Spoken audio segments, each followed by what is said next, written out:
things were different. I mean, very different this year. And if you go back last year's session, when Democrats were in control of the state Senate, they had I think 27 votes and 27 members, and they could not pass the budget. And this was the midterm budget. They could not pass the budget, and Jim Castema was no longer in the legislature. Rodney, Tom, and myself worked with the other side of the aisle to come up with a budget, which we passed. The House Democrats had sent a budget over to the Senate, and they did not have the votes for it. So that passed on the floor. We went into an extra session and came up with a budget that pretty much everyone agreed with.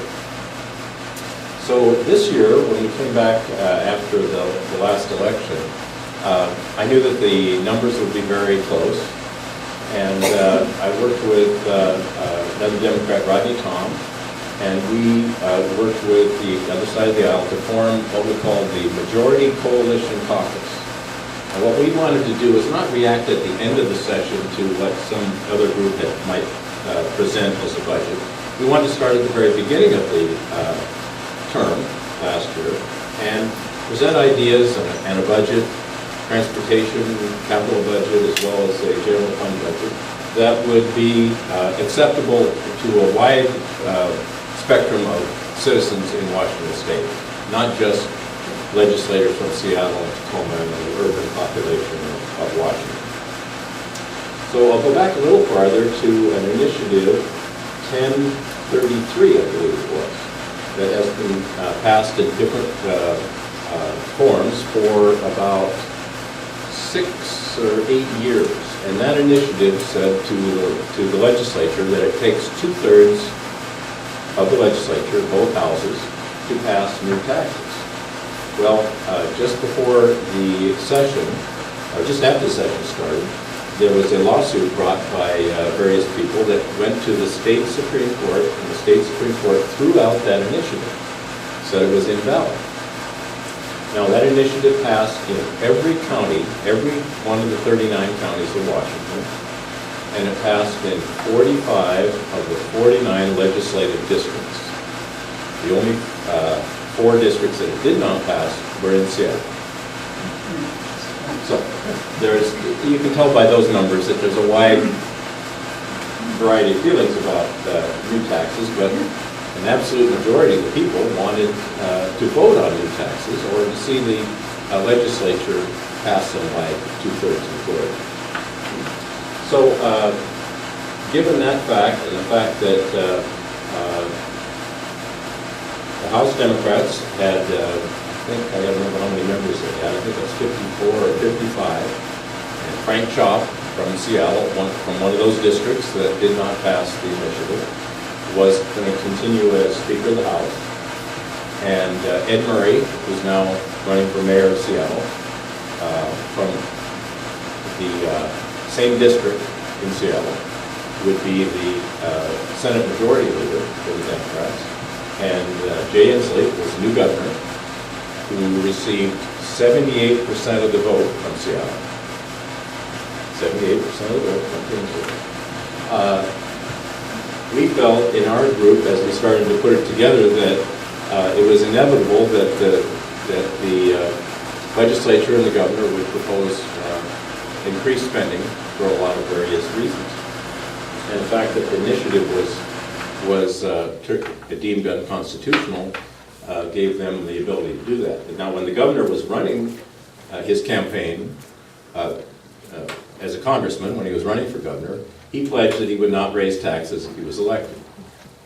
And about 2 months after he was elected, he changed his mind and said he would raise taxes, especially because the initiative was overturned.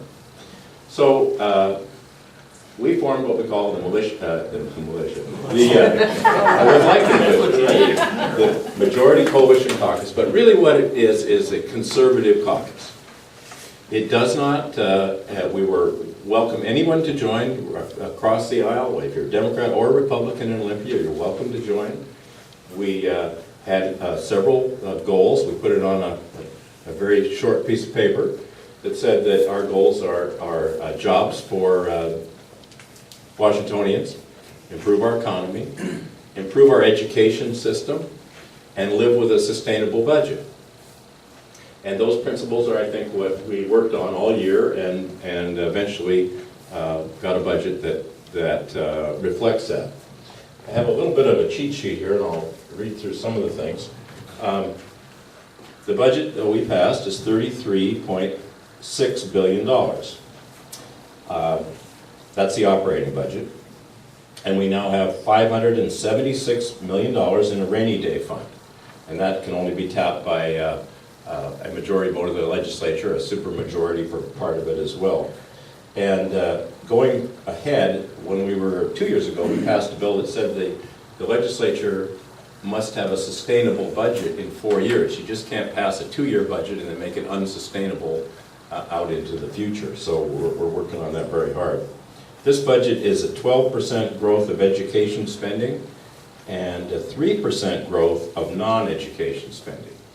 So if you look at the graph of what the legislature has done over the last 8 or 9 years, the amount spent on education has decreased and the amount spent on non-education has increased. So it looks like a big alligator. Jaws are open. Decrease in education funding, increase in non-education funding. Because of the McCleary decision, it's a Supreme Court decision, that said that the legislature should put more money into basic education, we reversed that trend. So this is the first year that we've spent more on the increase for education versus the increase for non-education. We also, in education issues, we increased early learning spending over current levels 25%. And this is the first year in 18 years, no, first year, yes, in 18 years that college tuition did not go up. And that was a big deal. Because if it keeps going up 2, 3, 4% every year, how are kids going to afford college? And when I get the student lobbyists that come in, kids that want to talk about education, I always tell them that low tuition is the best form of financial aid. Because everybody gets it. Everybody benefits by lower tuition. So I think we had a very successful year. It wasn't without controversy, of course. We went for 153 days. This is my 23rd year in Olympia and my 24th extra session. So we started late in the year. By the Constitutional Legislature starts on the second Monday in January, and that happened to be January 14th.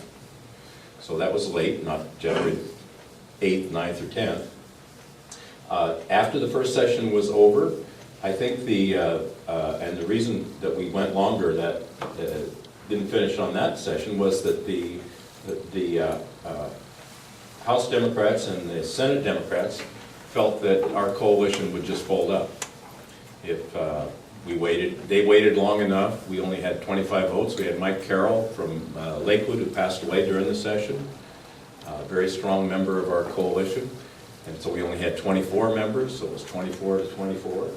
But they felt, well, if we hang around long enough, they'll just fold up. We've got some people that are different and unusual, like every group. You know, you can't pick 25 here. You'll always find some characters in the whole group. Well, how many we got here? About 25. That's probably about as big as our caucus. And you had to go every day and make sure you were there. When I was a member of the Democratic caucus, they didn't care if I was there every day. They'd rather I not be there every day. But as a coalition, you had to be there. Because if not, they would take over the floor and pass things that you didn't want to have passed. So I think it was we worked together well and learned from the experience, and I think we'll do better this next year as well.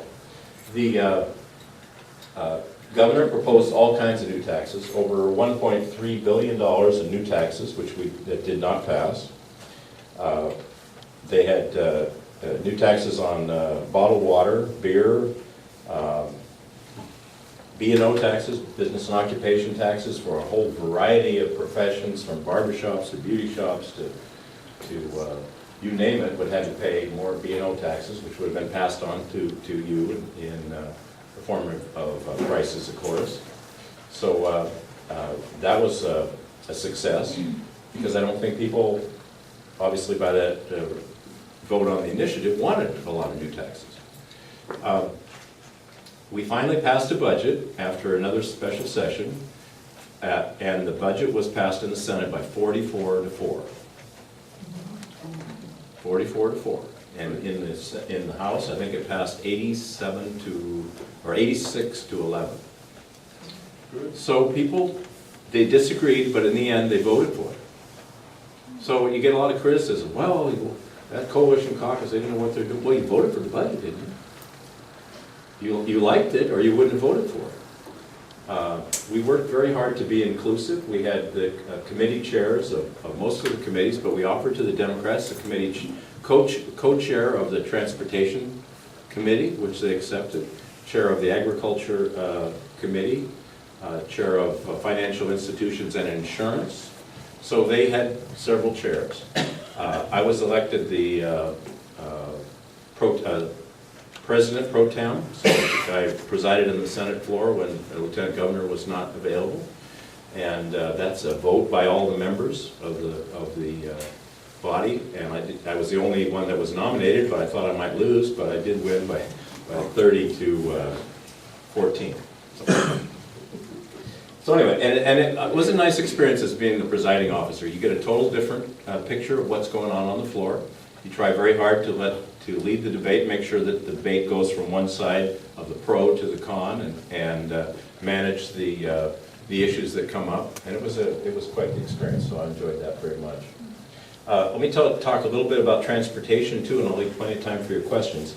We did pass a transportation budget, and the first budget that came out of the Senate, I think, passed unanimously. There may have been one or two people that did not vote for it, but it was more of a maintenance budget for continued projects as they are now.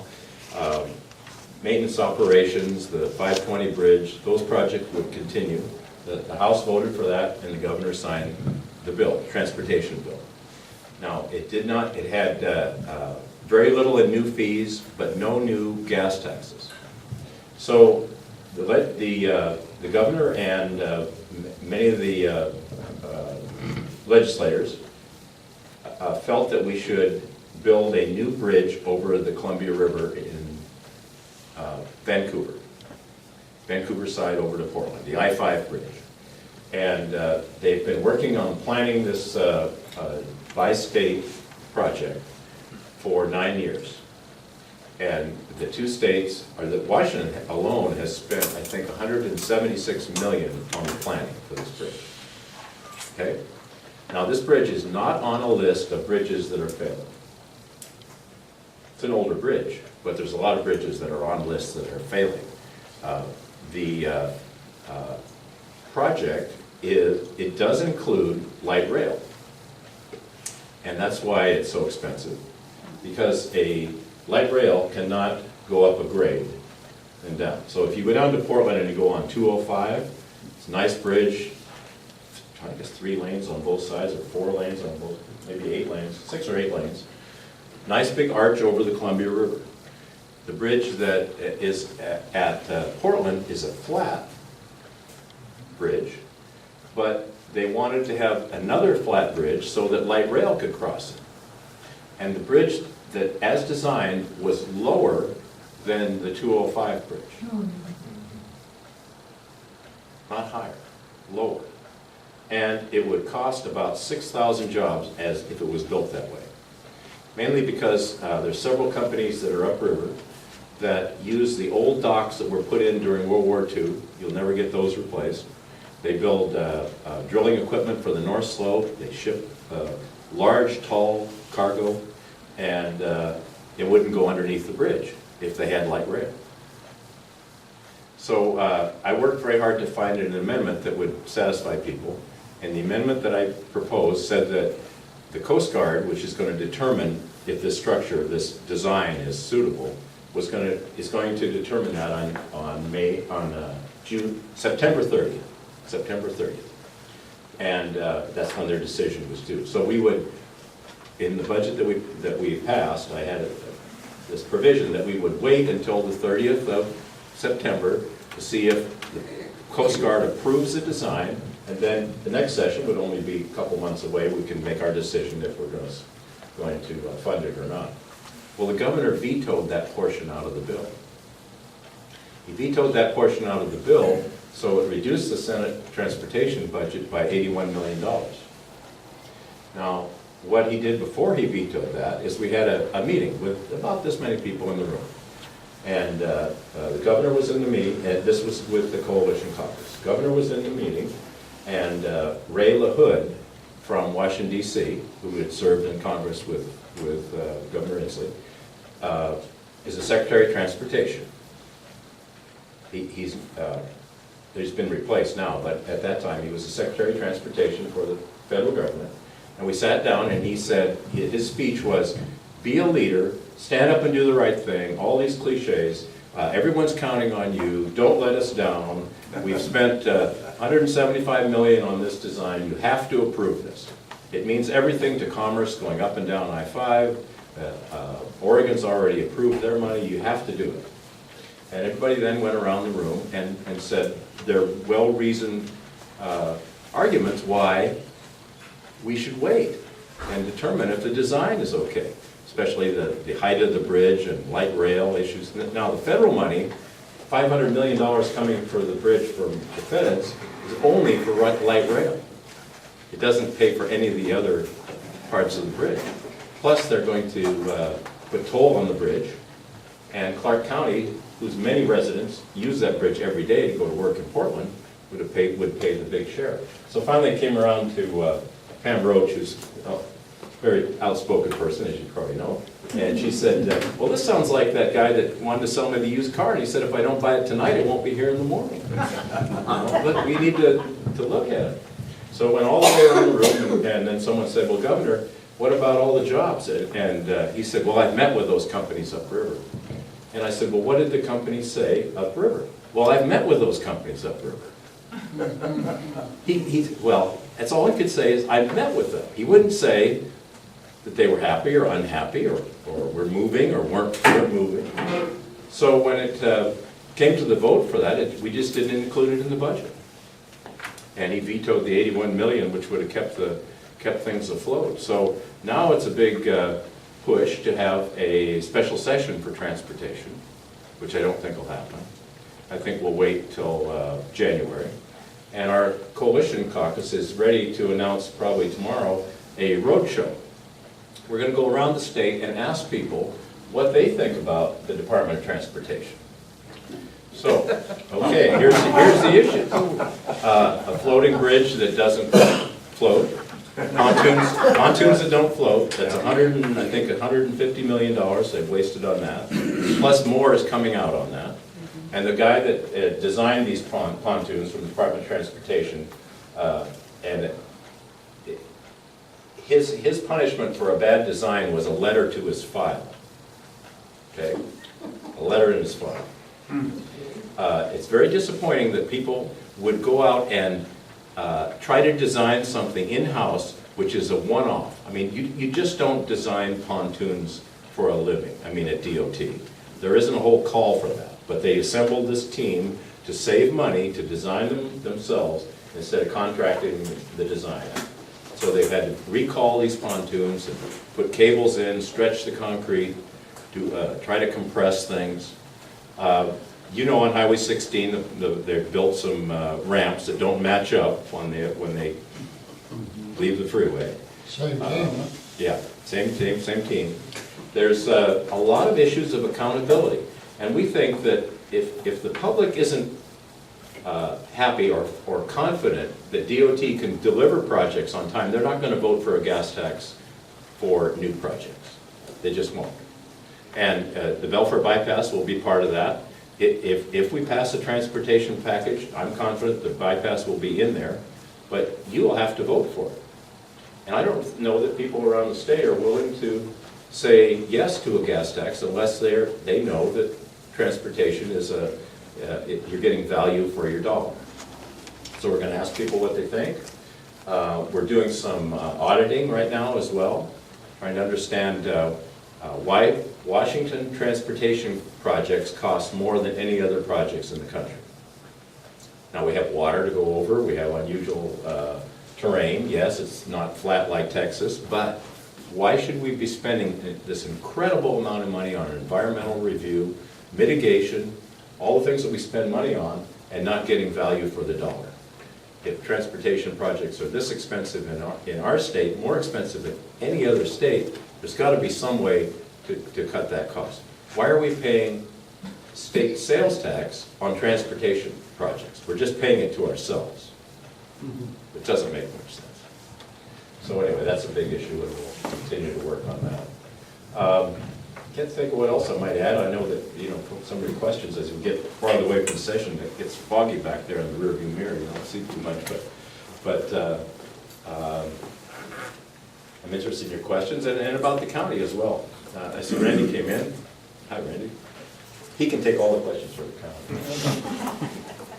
Wally, go ahead. Back to your original budget, 12% growth in education. Does that include the new philosophy of giving early education to preschool?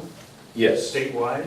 Yes, it's not statewide, but early childhood education is included in the package for many schools.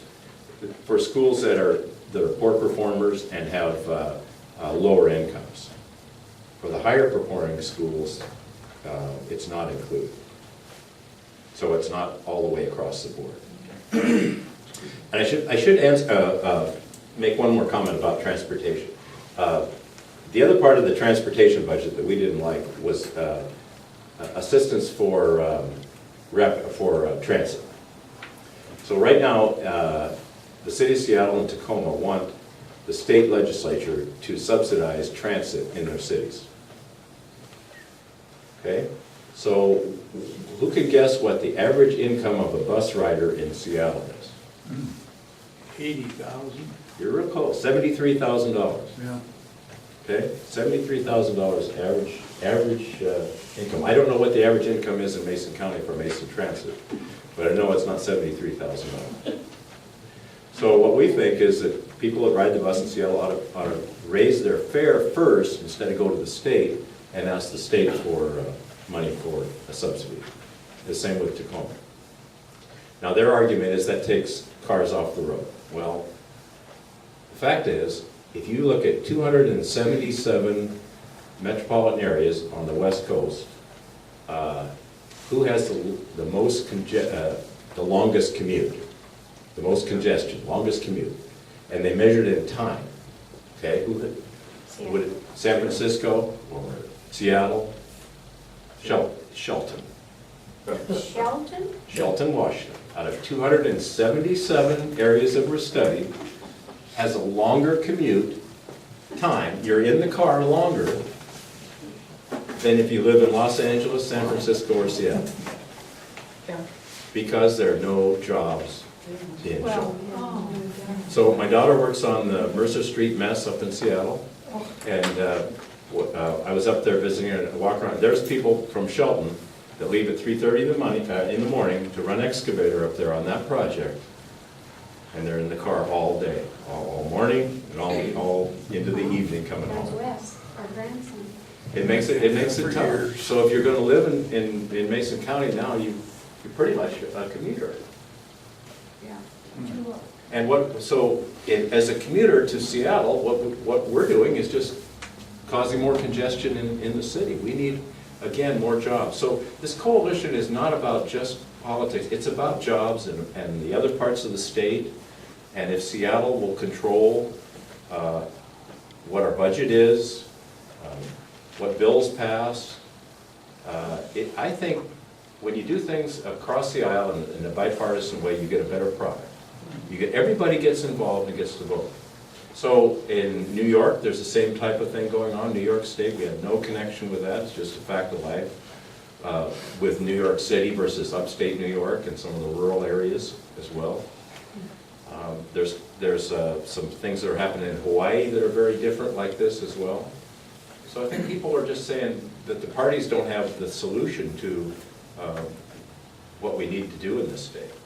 Not one party, not the Republicans. They don't have the monopoly on all the good ideas. Democrats don't have a monopoly on all the good ideas. But Republicans. yeah, you need some kind of coalition. So Yes, Mary? I want to go to the light rail. You made the comment that commerce, they're saying commerce goes up and down I-5, but light rail isn't commerce, I don't think. And so light rail has got to be some kind of a carrot that the federal government dangles to the Yes. states. Because they built that light rail to the airport and they have honked that up so badly that people that drop people off, it's really hard to get in and out of. And I don't, does anyone even ride them?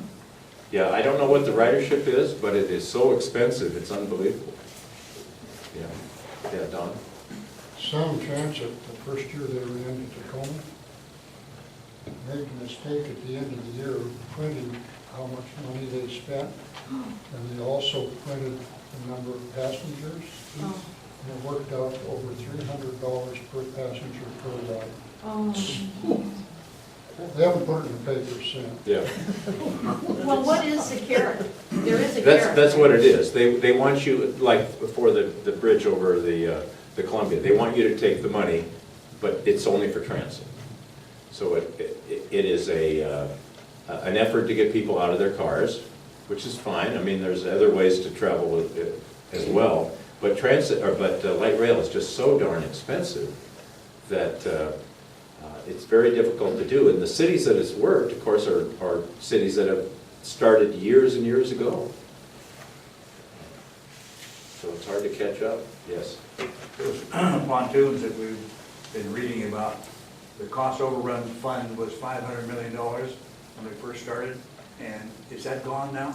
No, I don't think it was 500. I think it was 150 or 60. Now they're adding on to that again. So they're never letting you know exactly how much it is. They keep bringing it out in another little bit. Oh, by the way, it's been increased. We're up to 128,000 million now. Yeah, that's what I heard. But they had some other things to let you know about. And you got a letter of reprimand? So they have tenure then, huh? Basically. But I think that's what people aren't very happy with the Department of Transportation. And you don't want to dig into your wallet unless you're happy with the way the money's going to be spent. If you think it's going to be spent well. So I think as we go around the state and listen to people, I think they'll be very unhappy. But I think it's our job as a legislature to come back up with an idea. If the people want to vote for additional infrastructure and transportation, we have to put sideboards around it so that we get a good product. That might be take the sales tax off, that might be accountability. We have to look at other states and see how they handle environmental issues and mitigation of problems that happen. It's we don't have to lead the state, all the states in the cost of transportation projects. It just sounds crazy to me. Was there anything you defunded? There has to be waste in the budget. So Yes. were there things that you tried to defund at all? In which budget? The general fund budget? In the general fund budget? Try to think of a specific for you. We're looking at pension issues very, very carefully. We're looking at some of the school issues as well. Part of the new transportation budget really funds transportation for the school districts so they can use their local levy dollars for things that the voters approve and want.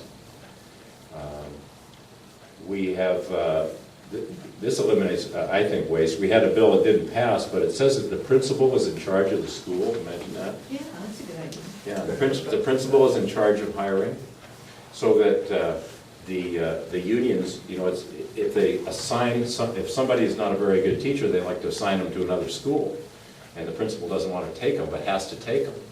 And if this bill had passed, the principal would be able to say, no, we don't want that teacher because they won't meet our standards.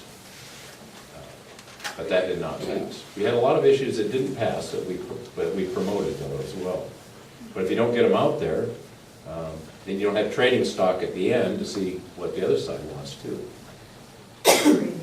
Yes. Our Constitution, doesn't it state that the state government shall fund education 100%? Well, yes, but what is 100%? It doesn't say a percentage. It says that the state, that education is the, yeah, education is the, all it says, education is the paramount duty of the state. So the courts have ruled that that means kindergarten through 12 education, not higher ed. But it means some things to some people and many things to other people. I mean, what does that paramount duty mean? And now in this new McCleary decision, which doesn't have anything to do with the city of McCleary, but the name of the individual, it says that they're saying that we basically had to come up with $1 billion more this year, which we did. We came up with almost $1.6 billion. If you look at everything, we spent new money on education. But next year, and in future biennium, we will have to come up with even more money for education. Or, you know, we've got to report back to the Supreme Court. We've got to abide by that court decision. But I think we got a good start on it this year. And by cutting the rate of growth of general fund government, it's freed up quite a bit of money. Yeah, Mel. You mentioned the rainy day fund and take 50% of the people that, or the legislature that tap that. Does that mean you have to go back into session? Yeah, you would. But there's $576 million in there. And I think there's two, if I remember right, there's two pieces of that rainy day fund. One you could tap with a lower number of votes than a supermajority. But that's about the right size of a rainy day fund. The House Democrats wanted to take it down to like $50 million. You know, that's just too risky. But we have seen some of the revenue increase for the state right now. I think this last month we took in $76 million more than what was projected. So things are starting to move along in certain areas. If you take the metropolitan area of Everett, Seattle, and Bellevue, their unemployment rate is 4.7%. Ours is 9.9% in this state.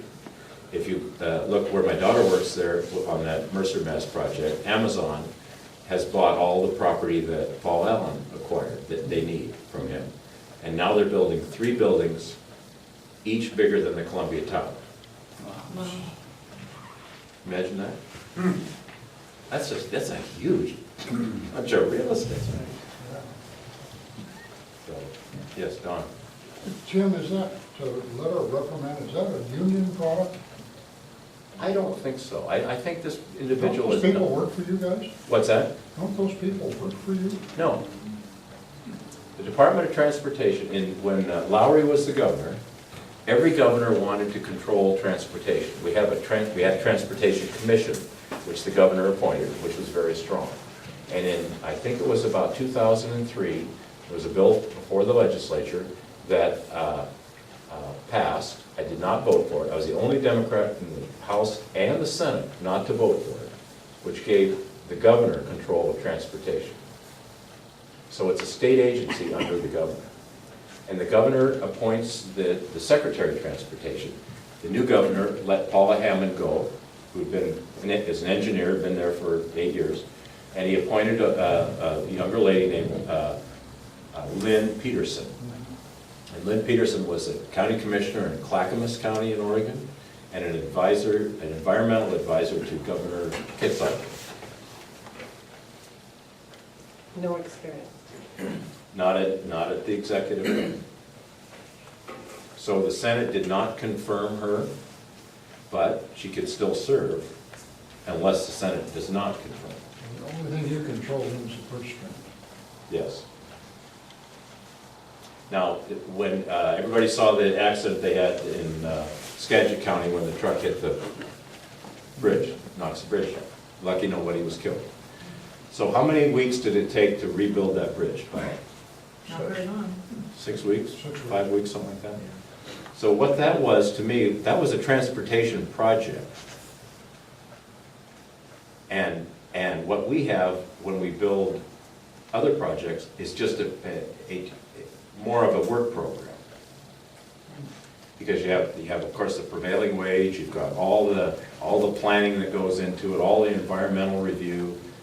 It's incredible. If you want to build something in a hurry, you can do it. Now, you and I couldn't do that with all the fisheries issues in the river, all the issues that come up in a hurry. But the Department of Transportation was able to get people moving across that in about 5 or 6 weeks. And now they're building a new bridge next to it, and they will roll it in.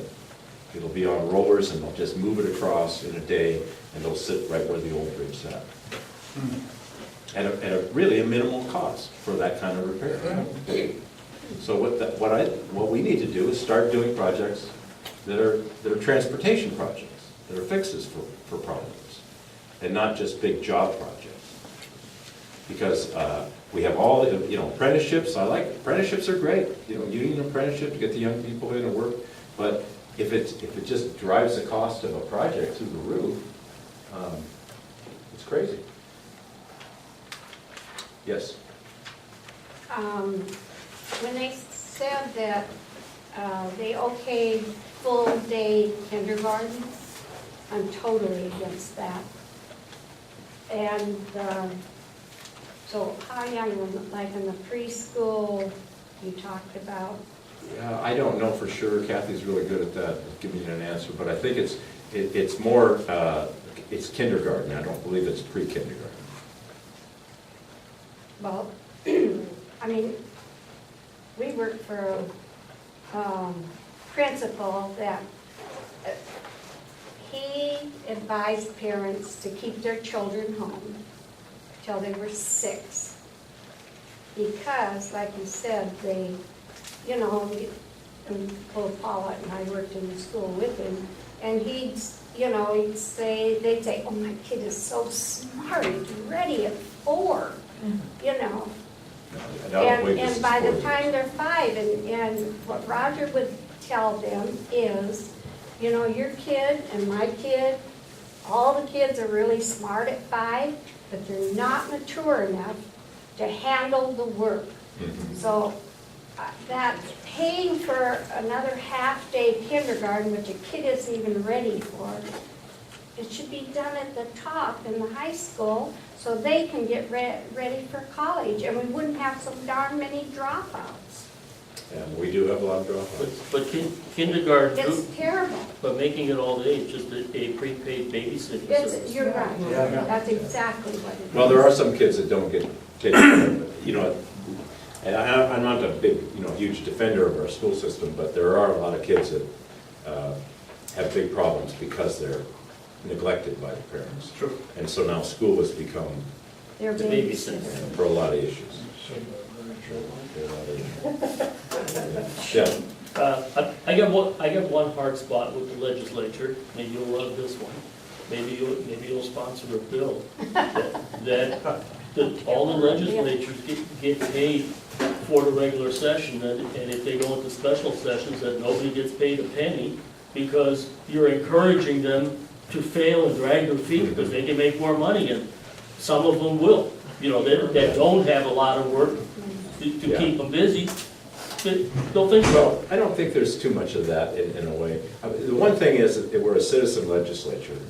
And I think some states have tried that. I think in Montana, at one time, they paid only for 3 days of a special session. That was it.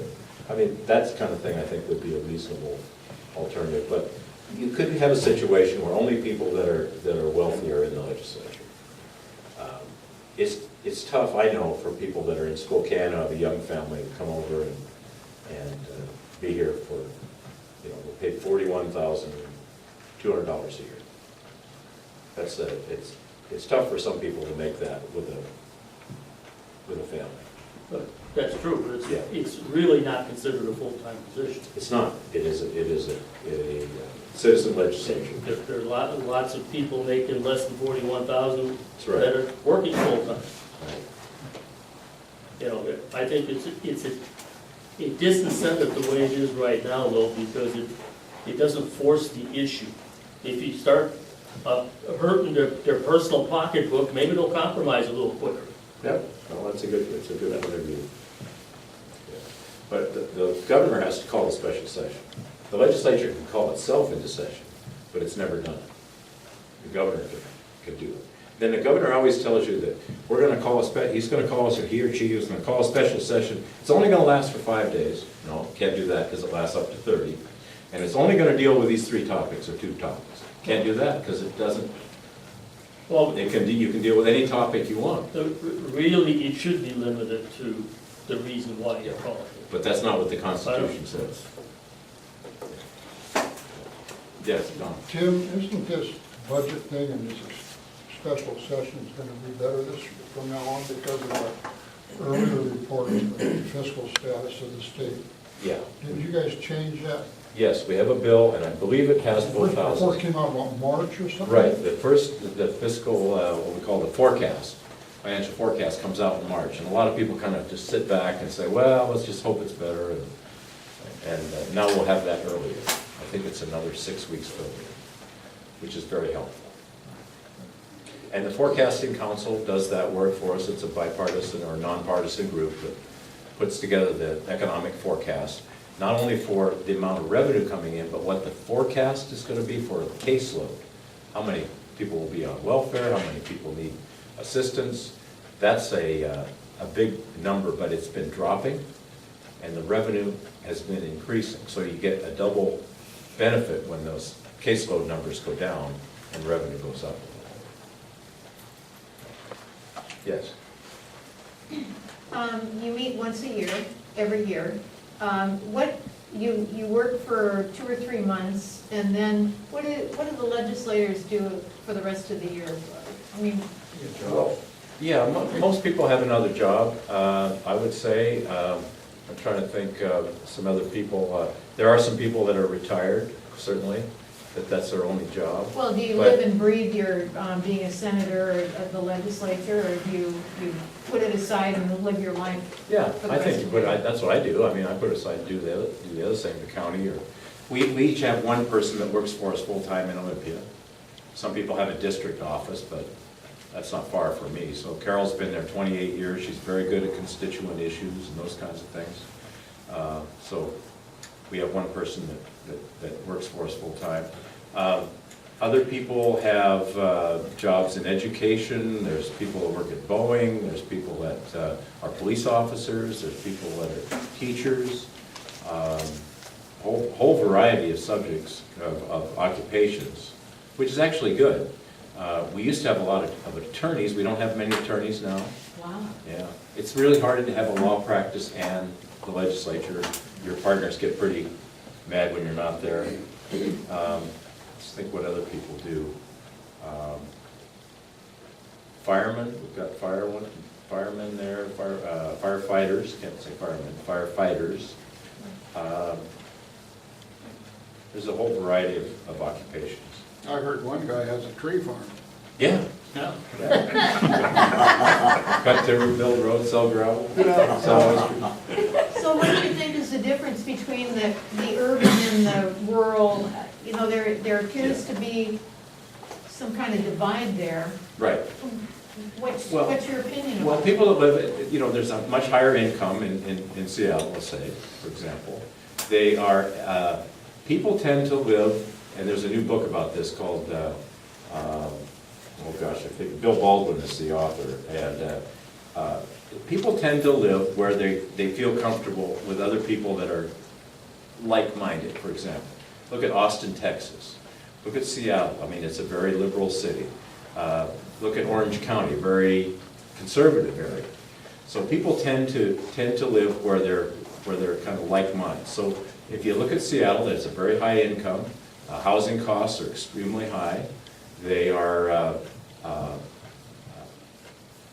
very environmentally attuned. My daughter says that at the Seattle Public, what would you call it, their transportation group, okay? Seattle Transportation Department, STD. I don't know why it's called that, but anyway.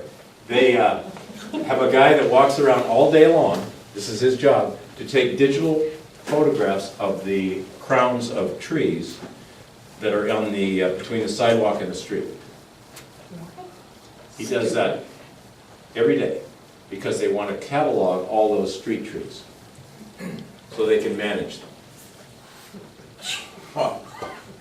Yeah, but you probably have a grant, a federal grant. So it's all cataloged, so you've got to be very careful if you go out there and cut one of those limbs or do something to that tree. You've got to check with the tree folks. With the guy who figured. I'm gonna go over there and pull Yeah. one leaf off. Now, if you say, what are the differences? In Seattle, bike riders there's a tremendous amount of people that ride bikes, and they're a big political force. Out here, we have people that ride bikes, but they're not a big political force. You don't have Randy and I don't have the bike riders coming to the council commission meetings and saying, I want more bike trails or more bike lanes. I just pull over. Yeah, it's a big deal. In Seattle now, if you pull up on Capitol Hill, if you pull to the stoplight, you'll see a green pathway on the right-hand side where the bikes can travel, cars cannot, and then they come around and in front of you're stopped right, here's the light, here's the crosswalk going across. There is a green area again where the bikes then come up and pull in front of the cars. Yeah. And that, have you done this? Yeah. And then when the light changes, the bikes go first and cars go last. That's why they're getting run over. This is why we need to begin as a governor. Yeah. So it's just a very different place. Now, but the people that represent Seattle are representing their district too. But I think part of it is that they use paper products. We produce paper products. We produce fiber. They don't want us to, they want us to treat trees a little differently than they do. For every tree we cut down, we plant 7 more trees. And, if you try to live without paper products for a year, it'd be kind of tough. But, Special toilet paper. yeah, it's a much different between the urban and the rural parts of our state. And I think Governor Inslee has decided, and he did say this one time about transportation, he said, let's just get this bill up, because all we need is 62% in King County and it'll pass. It'll pass statewide. Because one-third of the population lives in King County of the state. 1 out of 3? Yeah. 1 out of every legislature represents King County. So they have like a third of the population in one county. I think you need to cut them back. But that's not really different than a lot of other states. Right. North Dakota, Fargo runs Right. North Dakota. California, Oregon, lots of places. It's become like the two Washingtons. So we're trying to work on jobs for both parts of the state.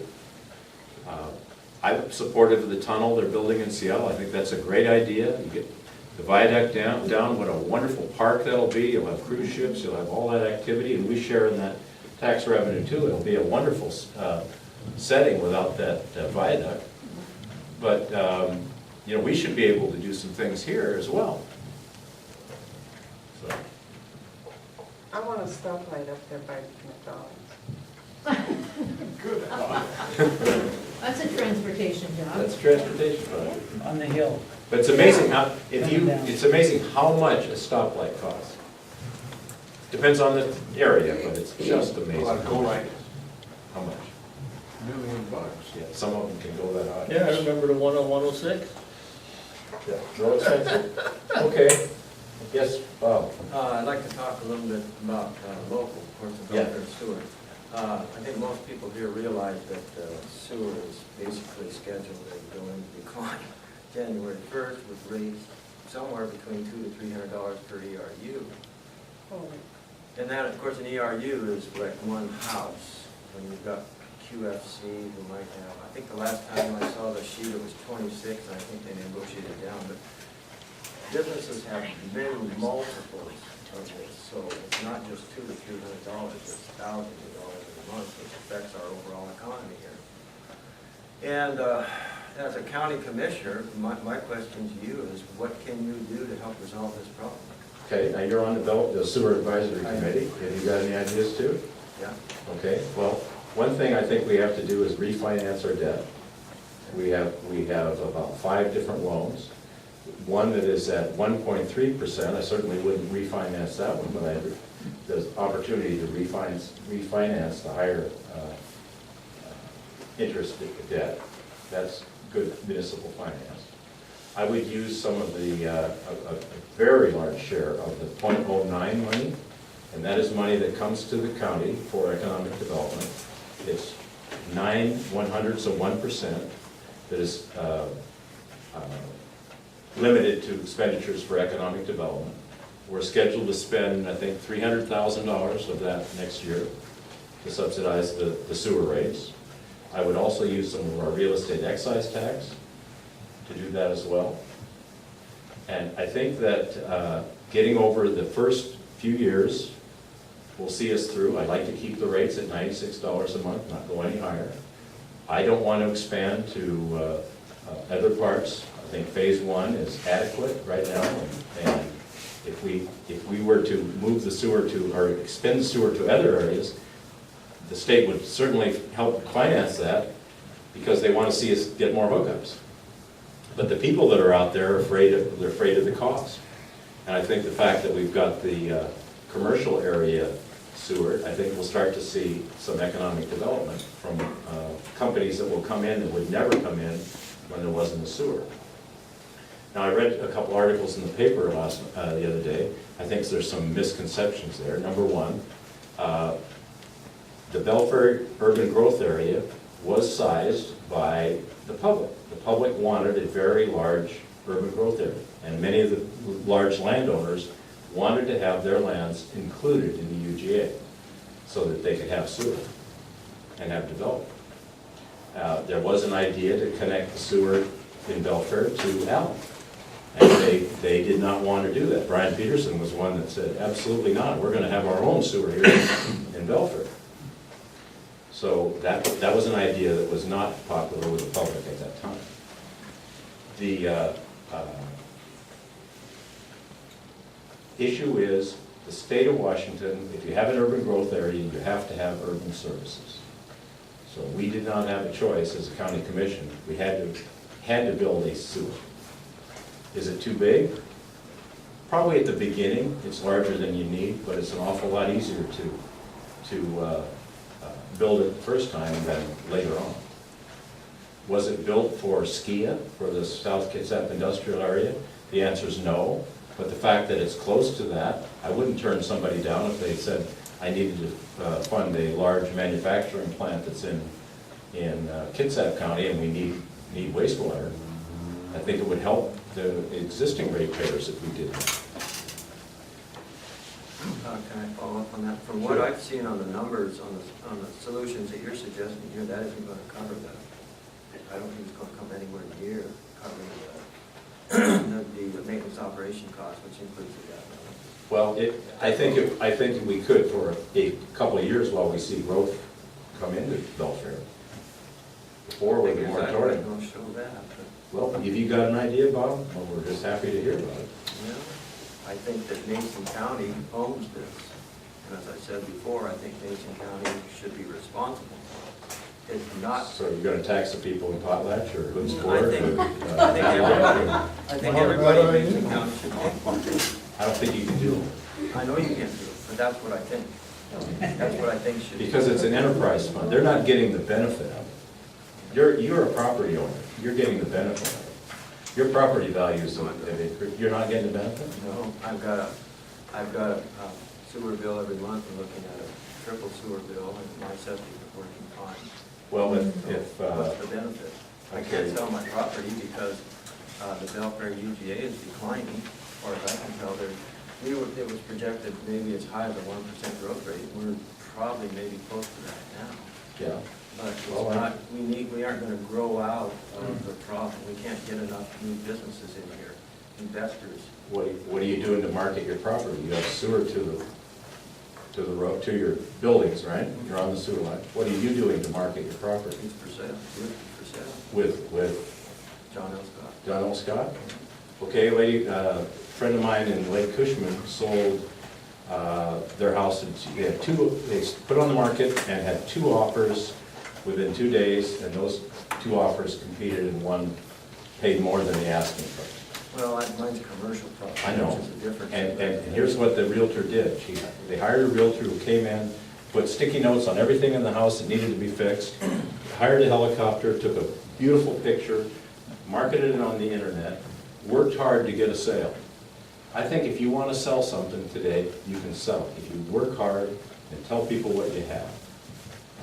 If you list it, fine. A lot of people list things, but you guys like this over here, you got to work hard to get things sold. You know, we're personal friends, so don't take this personal. But I'll tell you what happened with the sewer. We've got people on our properties now. We're paying the bill because we had to lower the rent to get them in. The sewer right now is a burden at $96 to the business owners. A major burden. If you run it up to 200 or 300, this is Detroit. Yeah, I'm not, And that's the fact of the matter. And the real other fact that falls in there. and I'm not advocating that we go higher. I've got two other items. One, I see tanker truck after tanker truck after tanker truck. Septic pumpers going to Ells Hill to dump the stuff on the ground. I want to know why they're not putting it in, I can't pay them. Number two, the name of the system is Mason County. This community would have bought the 25 million fine. The 50 million, no. You're on the hook, you, commissioners, I know you didn't do it, but you gotta pay for it. You can't take us into default. No. And if you raise the rates to $200, you're gonna get default. Yeah, I'm not advocating for that. Guaranteed. I'm not advocating for that. I think we ought to refinance and use as much of our economic development money, because it is for economic I development, agree with all that. and our real estate excise tax. Why can't we get these pumpers to use it? You know, I asked that question, and I think it's a question of the strength of that. I don't know why, but The it's, citizen can't take that. Randy, do you know why? With all Yeah. these discussed. The reason why we can is a particular system that they created up on top of the hill is more of a moisture removing system. And so if we were to get this, have them bring those trucks up there and just dump it, we'd have to charge them about 40 cents per gallon compared to 9 cents per gallon just to remove the water, and then we have to pay to get rid of the waste again. Because the system up there doesn't actually eat the waste, it just creates a liquor, and then it thickens up, and that's removed to another location. Well, it wasn't designed to do that. No, it wasn't designed to take in just more liquid and then evaporate it out, because that costs electricity and everything money. Because I looked into that too, I agree, but it's just not the right kind of system. Thank you. Tom? As you know, I'm a little concerned about the additional debt the county is going to take on because of the Belfair wastewater system. We're looking at, the conversation has been somewhere adding on about $8 or $9 million to restructure that debt, which would add an additional about 11.6 million. In addition to that, that would be the cost of that money, and we owe it over 32 years, 33 years. Yeah, extend the time.